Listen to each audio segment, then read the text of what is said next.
여러분 안녕하십니까? 1월 7일 굿모닝 MBN 시작합니다. 먼저 오늘의 주요 뉴스입니다. 소방관 3명이 희생된 경기도 평택의 냉동창고 신축 공사장 화재가 19시간 만에 진화됐습니다. 순직한 소방관은 28년차 베테랑 팀장부터 8개월 된 새내기까지 모두 같은 팀으로 빈소에는 동료 소방관과 지인들의 조문이 밤새 이어졌습니다. MBN이 진행한 ARS 여론조사 결과 이재명 민주당 후보가 38.5%의 지지율로 34.2%를 얻은 윤석열 국민의힘 후보를 오차 범위 내에서 추월했습니다. 야권 단일화 후보로는 안철수 후보를 지지한다는 여론이 더 높았습니다. 국민의힘 윤석열 대선 후보와 이준석 대표가 정권 교체를 위해 다시 힘을 합치겠다며 2주 넘게 이어온 갈등을 봉합하고 원팀을 선언했습니다. 민주당 이재명 대선 후보는 추경안의 전국민 재난지원금 예산을 편성하는 데 대해 소상공인 지원이 우선이라며 속도 조절에 들어갔습니다. 자영업자들이 정부의 방역 정책에 반발하며 영업 제한 시간인 밤 9시 이후에 가게 불을 켜놓는 점등 시위에 들어갔습니다. 법원은 현직 의사 등 1000여 명이 방역 패스 전체의 효력을 정지해달라며 낸 신청 사건의 첫 신문을 오늘 진행합니다. 금요일인 오늘은 전국이 대체로 맑은 가운데 건조한 날씨가 계속되겠습니다. 서울과 경기 남부, 충청, 전북 등 서쪽 지역은 대기가 정체되면서 초미세먼지 농도가 나쁨 단계를 보이겠습니다. 경기도 평택의 냉동창고 신축 공사장에서 발생한 화재가 19시간 만인 어제 저녁에서야 완전히 진화됐습니다. 이번 화재로 인명피해는 없었는지 수색하러 현장에 들어갔던 소방관 3명이 안타까운 목숨을 잃었습니다. 첫 소식 강세현 기자입니다. 대형 냉동창고에서 뿌연 연기가 뿜어져 나옵니다. 그젯밤 11시 46분쯤 경기도 평택시의 한 냉동창고 신축 공사장에서 불이 났습니다. 소방당국은 대응 1단계를 발령하고 진화에 나섰고 어제 오전 7시쯤 불길이 잡히는 듯 보였습니다. 하지만 2시간 뒤 갑자기 불이 다시 번지기 시작했고 대응 2단계가 발령됐습니다. 8시에 출근해요. 그 아침에는 이렇게 날아갈 정도로. 이게 연기가 더 심해지더라고요. 막 헬기도 왔다 갔다 하고. 결국 불은 시작된 지 19시간이 지난 어제 오후 7시가 넘어서야 꺼졌습니다. 하지만 이 과정에서 현장에 투입된 소방관 3명이 고립되는 사고가 났습니다. 이들은 모두 2층에서 심정지 상태로 발견돼 병원으로 옮겨졌지만 끝내 숨졌습니다. 인명검사를 실시하였고 그 상태에서 하점이 발견돼서 진압을 하는 와중에 갑자기 고립된 상황입니다. 불이 완전히 꺼지자 본격적인 화재 원인 조사도 시작됐습니다. 경찰은 화재 원인과 현장 안전수칙이 준수됐는지 수사하기 위해 70여 명 규모의 수사본부를 꾸렸습니다. 경찰은 건물 안전진단이 끝나는 대로 유관기관과 함께 현장 감식에 나설 방침입니다. MBN 뉴스 강세현입니다. 이번 참사로 순직한 소방관 3명은 모두 같은 소방서 소속 동료들이었습니다. 이형석 소방경, 박수동 소방장, 조우찬 소방교. 마지막까지 사투를 벌이다 끝내 돌아오지 못한 이들의 연결식은 내일 오전 경기도청장으로 엄수될 예정입니다. 조희로 기자입니다. 28년차 베테랑이자 두 아이의 아빠인 이형석 소방경. 현장에서 누구보다 먼저 위험한 곳에 달려가는 든든한 팀장이었습니다. 7년차 박수동 소방장은 결혼을 불과 3개월 앞둔 예비 신랑이었습니다. 그토록 바라던 소방관이 된 지 이제 8개월 된 25살 막내 조우찬 소방교는 마지막까지 화재 현장에서 사투를 벌였습니다. 경기도 송탄소방서 119 구조대의 같은 팀 동료인 이들은 어제 오전 큰 불이 잡힌 뒤 건물 안에 사람이 있는지 수색에 나섰다가 다시 거세진 불길에 화를 당했습니다. 문을 열고 들어가면 산소가 유입되는 수도 있고 사람이 안에 갇혀 있었다고 가정할 때는 위험을 감수하고 들어갈 수밖에 없는 거지. 안타까운 순직의 장례식장은 밤새 참담한 분위기였습니다. 이들은 1계급 특진대인 데 이어 옥조 근정 훈장을 수여받을 예정입니다. 하지만 지난해 6월 경기도 이천 쿠팡 물류센터 화재로 소방관 1명이 희생된 지 반년 만에 또다시 안타까운 비극이 되풀이되면서 소방관들의 인명피해를 예방하기 위한 대책이 시급하다는 목소리가 커지고 있습니다. 순직 소방관들에 대한 연결식은 내일 오전 10시 평택 이충문화체육관에서 거행될 예정입니다. MBN 뉴스 조희로입니다. 이준석 대표의 사퇴 문제로 하루 종일 시끄러웠던 국민의힘 내분이 극적으로 봉합됐습니다. 어제 저녁 늦게까지 이어진 의원총회에서 윤석열 대선 후보와 이준석 대표가 포옹을 하며 원팀을 선언했고 정권 교체를 위해 힘을 합치겠다며 결의를 다졌습니다. 이현재 기자가 보도합니다. 그야말로 극적인 화해였습니다. 윤석열 후보가 이준석 대표가 제시한 대로 어제 아침 여의도역에서 출근길 인사를 했음에도 이 대표가 관심 없다고 말한 데다 국민의힘 의원들이 의원총회를 열고 이 대표 사퇴 결의문까지 추진하자 이 대표가 30분 가까이 반발 연설을 하는 등 내홍이 극단으로 치달았습니다. 그러다 오후 8시쯤 윤석열 후보가 의총장을 방문해 이 대표와 독대하면서 화해 분위기가 급물살을 탔습니다. 다시 의총장에 들어선 두 사람은 손을 맞잡고 포옹하며 원팀을 선언했는데 이 자리에서 윤 후보가 다 잊어버리자고 말하기도 했습니다. 화해할 것도 없고요. 저희가 원래 피는 물보다 진하다고 하지 않습니까? 저희는 피 같은 당원입니다. 우리 국민의힘에 같이 뼈를 묻기로 함께하기로 한 사람입니다. 지금까지 있었던 많은 고민들은 각자의 위치에서 선거 승리를 위한 고민이었다.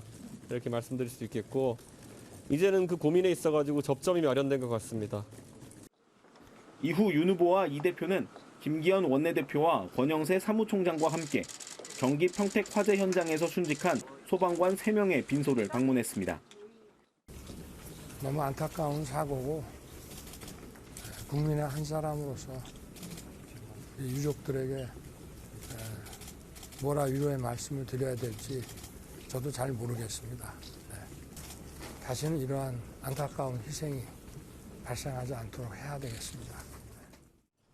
조문을 마치고 귀가한 윤 후보는 오늘 오전 수도권 광역교통망 정책 공약을 발표합니다. MBN 뉴스 이현재입니다. 코로나19 확산세가 다소 주춤하고 있는 가운데 어제 오후 9시 기준 전국 17개 시도의 코로나19 신규 확진자는 총 3,296명으로 집계됐습니다. 전날 같은 시간 집계치 3,479명보다는 183명 감소했고 2주 전인 지난달 5,698명보다는 2,402명 줄어든 수치입니다. 다만 집계를 마감하는 자정까지 시간이 다소 남았던 만큼 오늘 발표될 신규 확진자 수는 4,000명 안팎을 기록할 것으로 보입니다. 어제 식당과 카페 등에서 코로나19 백신 접종 여부를 확인하는 전자출입 명부 시스템이 5시간 넘게 작동하지 않아 큰 혼란이 빚어졌는데요. 이렇게 잦은 서버 오류로 자영업자들의 불만은 커져만 갑니다. 이런 가운데 법원은 현직 의사 등 1,000여 명이 방역 패스 전체의 효력을 정지해달라며 낸 신청 사건에 대해 오늘 첫 신문을 진행합니다. 정태진 기자입니다.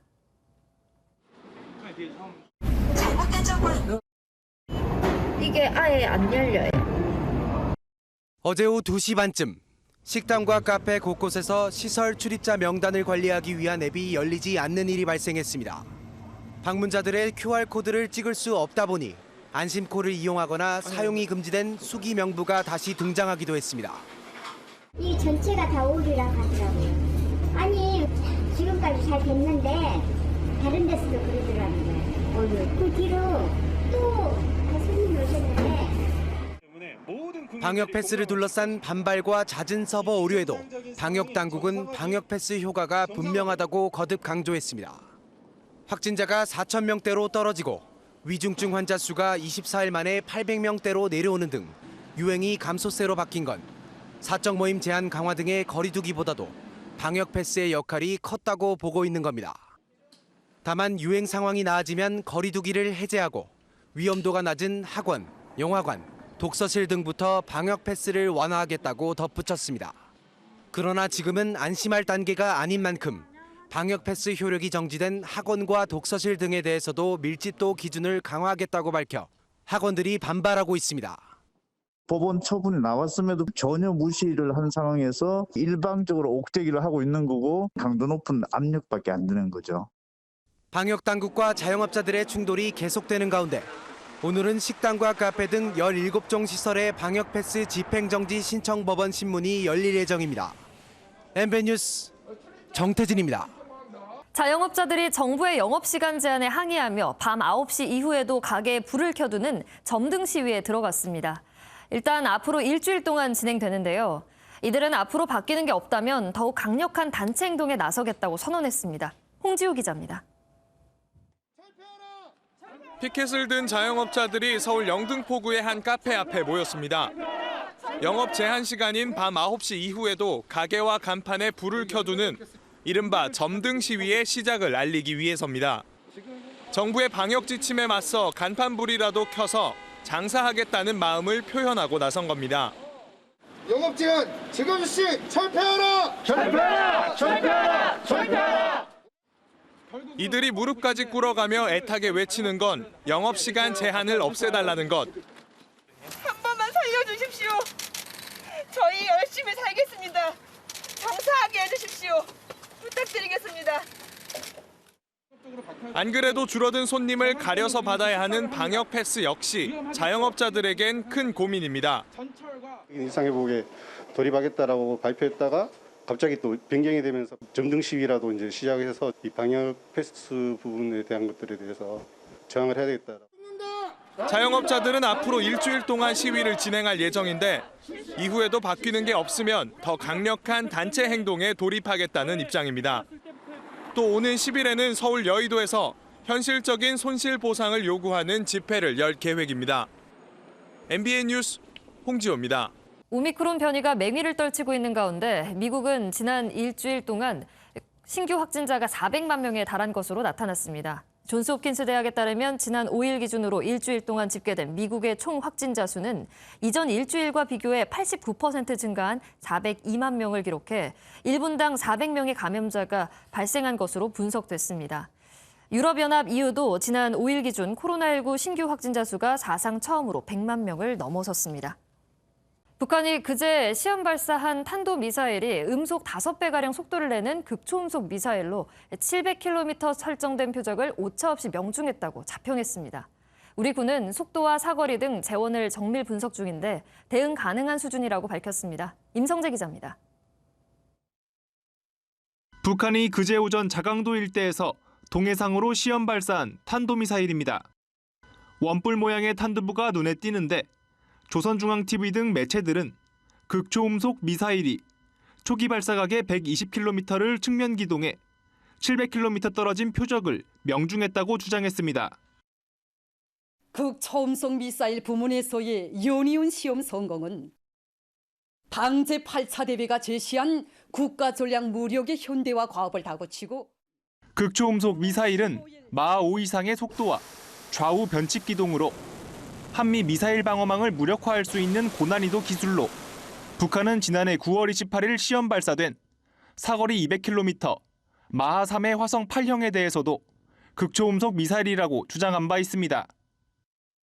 굉장히 개발 초기 단계로 보이며 아직 단거리 같은 경우에 마하 10 정도, ICBM 같은 경우는 마하 20까지 정도 굉장히 빠른 속력으로 기동까지 할 수 있는 역량을 보여줘야. 우리 군은 속도와 사거리 등 재원에 대해선 정밀 분석 중이라고 밝혔지만 북한의 발표와는 차이가 있다는 입장으로 전해졌습니다. 다양한 한미 정보 자산으로 탐지됐고 대응 가능하며 우리 군의 대응 능력과 태세는 지속적으로 보완해 나가고 있습니다. 미국 국무부는 어떤 새로운 능력도 심각하게 받아들인다며 미사일 발사를 규탄한 반면 중국 정부는 관련 국가들이 대화와 협상을 견지해야 한다고 촉구했습니다. MBN 뉴스 임성재입니다. 그제 충남 홍성의 한 중학교에서 전기공사업체 소속 40대 직원이 작업 중 감전돼 숨졌습니다. 2만 2천 볼트가 넘는 고압 전류가 흐르는 변전실에 혼자 들어갔다 변을 당했습니다. 김영현 기자가 보도합니다. 충남 홍성의 한 중학교 옥상입니다. 출입 통제선이 둘러진 변전실 앞에 소방대원들이 몰려 있습니다. 그제 오후 2시 10분쯤 외부 전기공사업체 직원인 40대 남성이 2만 2천 볼트가 넘는 고압 전류에 감전됐습니다. 소방대원들은 단전 조치가 이루어진 뒤 남성을 구조해 병원으로 옮겼지만 숨졌습니다. 시작한 건 아니고 확인하다가. 숨진 남성은 학교에서 발주한 전기공사를 맡은 업체 소속인데 한 달 동안 일할 수 있는 기간제 직원으로 지난 3일 채용됐습니다. 사고 당일 전선을 놓는 틀을 만드는 트레이 작업에 다른 직원 7명과 함께 투입됐는데 작업을 하던 중 홀로 변전실에 들어갔습니다. 변전실을 옮기는 공사를 하기 전 내부 폐유 처리를 위해 설비에 있는 고유 번호 등이 적힌 명판에 사진을 찍다가 변을 당했습니다. 평소 변전실은 출입이 통제돼 왔는데 남성이 학교 측의 비밀번호를 물어 출입하기까지 별다른 제재를 받지 않았습니다. 전기 작업 같은 경우에는 이제 작업 계획서를 작성을 해서 안전 작업을 할 수 있는 어떤 조치들은 이렇게 필요한데 그런 부분들에 대한 그 어떤 위법 여부들은 저희가 좀 조사를 좀 해야 되는 거예요. 경찰과 고용노동청은 해당 공사에 대한 작업 중지를 내리고 숨진 남성과 함께 일한 직원들을 상대로 정확한 사고 경위를 조사하고 있습니다. MBN 뉴스 김영현입니다. 그제 서울에서 부산으로 가던 KTX 산천 열차가 충북 영동터널 인근에서 탈선하는 사고가 있었죠. 그런데 당초 충돌로 바퀴가 빠졌다는 발표와 달리 사고 지점 3km 전에서 열차 바퀴가 발견됐는데요. 외부 충돌이 아닌 자체 결함 가능성에 무게가 실리고 있습니다. 박규원 기자가 보도합니다.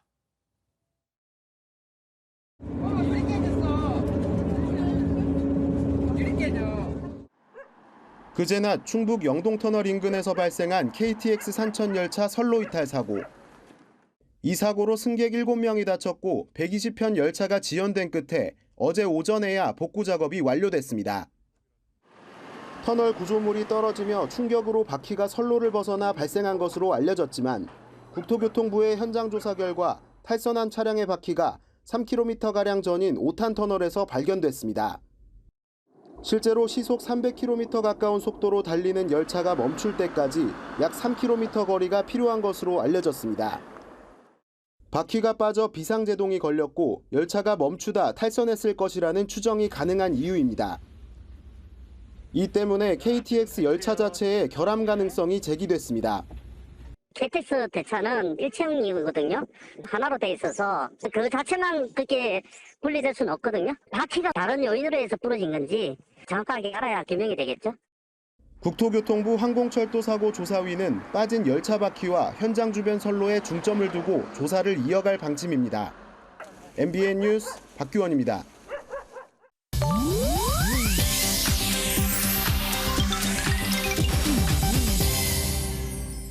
인터넷에선 어떤 소식들이 화제일까요? 인터넷 와글와글입니다. 시중에서 1,000원 안팎인 마스크 한 장을 무려 5만 원이라는 가격에 팔아서 물의를 일으켰던 대전의 한 약국이 결국 약국 문을 연 지 열흘여 만에 폐업 신고서를 제출한 것으로 전해졌습니다. 하지만 일부 언론과의 전화통화에서 폐업 신고서를 내지 않았다며 제출 사실을 부인했다는데요. 이 약국은 마스크뿐만 아니라 반창고 한 통, 감기약 한 병까지 약국에서 팔리는 모든 의약품을 5만 원에 팔면서 위법이 아니라며 소비자의 환불도 거부했는데요. 과거엔 약국에 음란 물품을 전시했다 처벌을 받아서 논란이 되기도 했습니다. 경찰은 과하게 비싼 가격에 약을 파는 것에 대해 사기죄를 적용할 수 있는지 살펴보고 있다고 하네요. 중국 여자 배구에서 뛰는 김연경 선수가 소속팀을 3위로 이끌고도 시상식에 참가하지 못했습니다. 현지 언론은 김연경 선수가 중국 슈퍼리그 3위 결정전에서 맹활약했지만 경기 후 열린 시상식에서 모습을 드러내지 않았다며 방역 조처로 제한된 인원만 참석할 수 있었는데 후배에게 자리를 양보한 거라고 설명했습니다. 실제로 김연경 선수가 소속된 상하이 구단은 경기가 열린 지난 4일 SNS를 통해 메달을 받고 기뻐하는 선수들의 사진을 올렸는데요. 단체 사진은 선수들이 활짝 웃으며 기쁨을 나눴지만 김연경 선수는 사진에 없었습니다. 현재 소속사와의 계약이 끝난 김연경 선수는 이적설이 커지고 있는 상황인데요. 이런 해프닝이 벌어지자 많은 배구 팬들은 소속사를 비난하며 이해할 수 없는 상황이라는 반응을 보이고 있다고 하네요. 중국의 한 음식점에 갑자기 들어온 물소가 서 있던 남성을 뿔로 들이받는 황당한 사고가 벌어졌습니다. 음식점에서 한가롭게 서 있던 두 남성, 그 순간 입구에서 거대한 물소가 들이닥칩니다. 그리고는 이 중 한 남성을 향해 쏜살같이 돌진하더니 순식간에 뿔로 들이받는데요.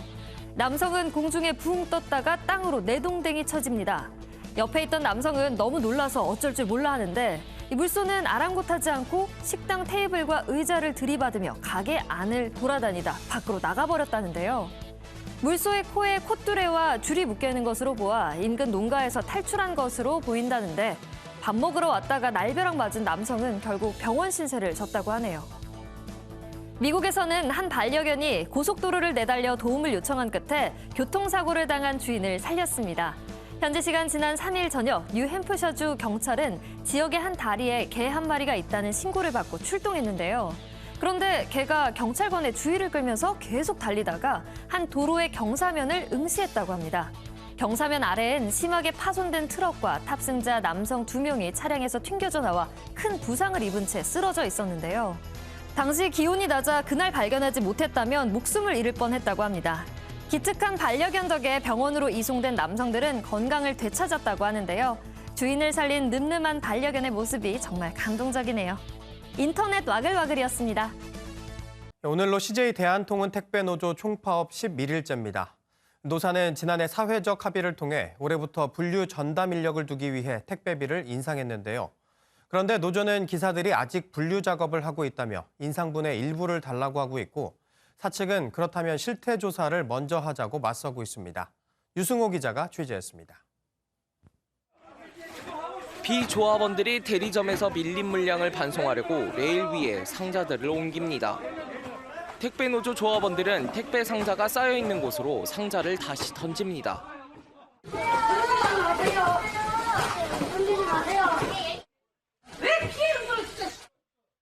이러는 동안 고객 불편은 더 커지고 있습니다. 기다리다 못해 물건을 받으러 대리점까지 찾아가기도 합니다. 한 이틀을 갔어요, 이틀. 되게 근데 찾기 힘들 정도로 많아요. 조합원 10여 명은 서울 중구 CJ그룹 앞에서 단식 농성에 들어갔습니다. 택배비 인상분을 배분하라는 요구입니다. 사측은 사회적 합의에 대한 현장 실사 결과가 나올 때까지만이라도 비방을 중단하라고 요청했습니다. 저희가 사회적 합의를 제4 이행을 하고 있는 상황이거든요. 그래서 제안을 한 거죠. 일부 지역에서는 노조 탈퇴가 벌어졌습니다. 합 때문에 피곤했고요. 탈퇴하고 일자리 잃은 거지요. 지난해 택배사들과 전국 택배노조는 전담 분류 인력을 고용하는 것을 골자로 한 사회적 합의를 했습니다. MBN 뉴스 유승호입니다.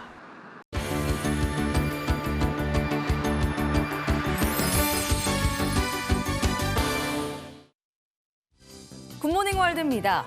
그동안 멸종위기에 처한 동물들을 종종 소개해드렸는데요. 오늘 소개할 동물도 그중 하나입니다. 체코의 한 동물원에서 극진한 보살핌을 받고 있다는데요. 바로 만나보시죠.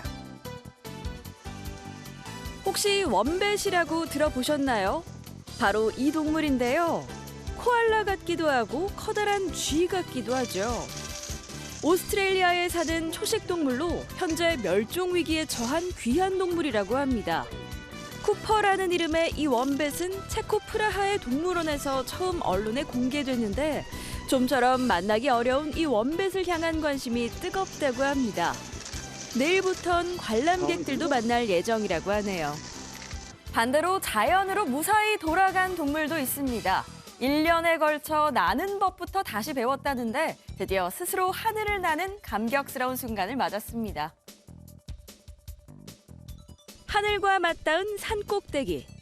언뜻 봐도 몸집이 큰 독수리들이 우리 밖으로 나오는데요. 콘도르라는 종으로 독수리과에 속하는 거대한 맹금류입니다.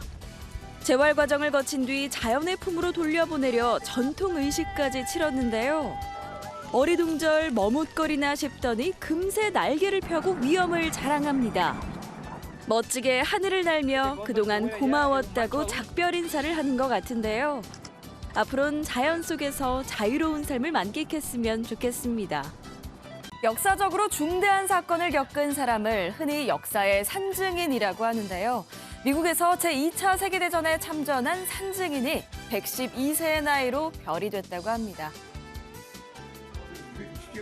로렌스 브루크 씨는 미국 현지 시각으로 5일 112세를 일기로 눈을 감았습니다. 그는 1909년생으로 1941년 제2차 세계대전 당시 일본의 진주만 공습에 맞서 미군으로 참전했는데요. 그 후로도 브루크 씨의 삶은 군 생활을 빼놓고는 이야기할 수 없었죠. 과거를 회상하면 두려움이 앞서 계속해서 잊으려고 노력했다며 생전 힘든 시간이었음을 강조하기도 했는데요. 이제 힘든 기억에서 벗어나 편안히 영면하시길 바랍니다. 지금까지 굿모닝 월드였습니다. 바이든 미국 대통령이 의회 폭동 사태 1년을 맞아 트럼프 전 대통령을 폭력 사태의 책임자로 규정하고 강력히 규탄했습니다. 트럼프 대통령도 곧바로 반박 성명을 냈는데요. 자신을 이용한 국민 분열이라고 비난했습니다. 워싱턴에서 최중락 특파원입니다.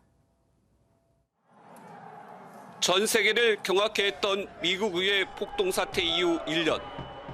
대선 결과에 불복한 트럼프 전 대통령 지지자들의 의회 폭동으로 당시 의회 경찰 1명을 포함해 5명이 목숨을 잃었습니다.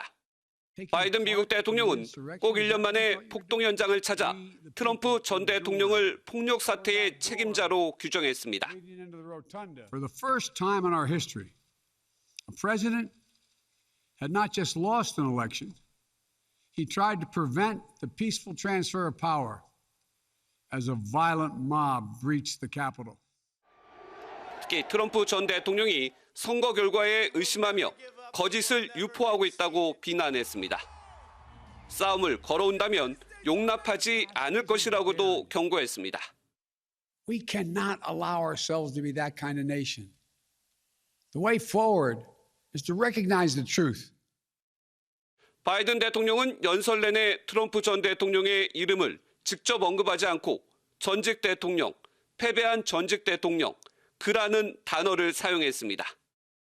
트럼프 전 대통령은 애초 예정된 기자회견은 취소했지만 바이든 대통령 연설 직후 별도의 규탄 성명을 발표했습니다.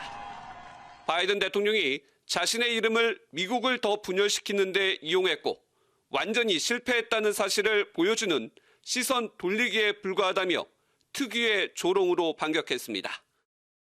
아름다운 경쟁보다 반목과 갈등의 상징이 돼버린 국회의사당이 민주주의의 본 모습을 되찾을 수 있을지 전 세계가 주목하고 있습니다. 워싱턴에서 MBN 뉴스 최중락입니다. 투명 페트병만 따로 모아 버리는 별도 배출 제도가 지난달부터 단독주택으로 확대됐습니다. 잘 지켜지고 있는지, 또 분리 배출된 페트병의 재활용은 잘 되는지 현장 취재했습니다. 이상주 기자입니다. 주택들이 모여있는 서울의 한 지역입니다. 지난달 25일부터 단독주택에서도 투명 페트병을 의무적으로 별도 배출하도록 하고 있습니다. 투명 페트병을 분리 배출할 때는 내용물을 깨끗이 비우고 헹군 후에 부착상표를 제거해야 됩니다. 또 가능하다면 압축 후 뚜껑을 붙이면 좋습니다. 투명 페트병과 비닐을 특정 요일에 맞춰 버리도록 하는 요일제 배출을 적용 중이지만 여전히 일반 쓰레기와 투명 페트병이 한데 모여 버려져 있습니다. 주민들은 안내를 받지 못했다는 반응입니다. 플라스틱을 색깔이 있는 거랑 투명한 거랑 분리해서 버린다는 거는 아직까지 모르고 있었어요. 여기 아파트 같은 데가 아니라서 관리사무소가 없으니까 이런 거에 대해서는 아직 잘 모르겠어요. 아파트처럼 전용 분리수거 공간이 없는 주택가에는 분리배출을 위해 재활용 거점 시설을 설치해놓기도 하지만 이마저도 활용도가 떨어집니다. 투명 페트병을 따로 모아서 버리는데 집 근처가 아니라서 멀리 와야 되고 분리수거장 같은 개념이 없어서 조금 쉽진 않은 것 같아요. 애써 모았더라도 투명 페트병 재활용을 위해서는 별도 선별 라인이 필요한데 재활용을 할 수 있는 공공선별장은 전국 187곳 중 13곳뿐입니다. 환경부는 혼합수거에 대한 단속을 강화하고 별도 선별 라인을 갖춘 공공선별장을 20곳 이상으로 확대하겠다고 밝혔습니다. MBN 뉴스 이상주입니다. 오늘 아침도 영하권 추위가 이어지고 있습니다. 서울은 현재 영하 5.8도로 예년 이맘때 겨울 날씨를 보이고 있지만 경기 북부와 강원 내륙은 여전히 한파주의보가 발효 중입니다. 철원은 영하 13.7도, 대관령은 영하 16.2도까지 뚝 떨어졌는데요. 출근길 옷차림 따뜻하게 입고 나오셔야겠습니다. 오늘 고기압의 영향으로 하늘 표정은 대체로 맑겠지만 서쪽 지역을 중심으로는 공기가 탁한 곳이 있겠습니다. 수도권과 충청, 전북은 초미세먼지 농도 종일 나쁨 수준 보이겠고요. 그 밖의 지역은 대기질 무난하겠습니다. 서울에 내려졌던 건조특보는 모두 해제됐지만 여전히 건조한 날씨가 이어지고 있고요. 수일째 영동과 영남, 전남 동부에는 건조주의보가 발효 중입니다. 화재 발생하지 않도록 불씨 관리 잘 해주셔야겠습니다. 현재 기온은 춘천 영하 11.2도, 대전은 영하 7.3도까지 떨어져 있고요. 한낮 기온은 서울 4도, 대전 6도, 부산은 11도까지 오르며 어제와 비슷하겠습니다. 다만 크게 벌어지는 일교 차이는 유의하셔야겠습니다. 내일은 북쪽을 지나는 기압골의 영향으로 밤부터 모레 새벽 사이 중부를 중심으로 비나 눈이 조금 내리겠습니다. 날씨였습니다.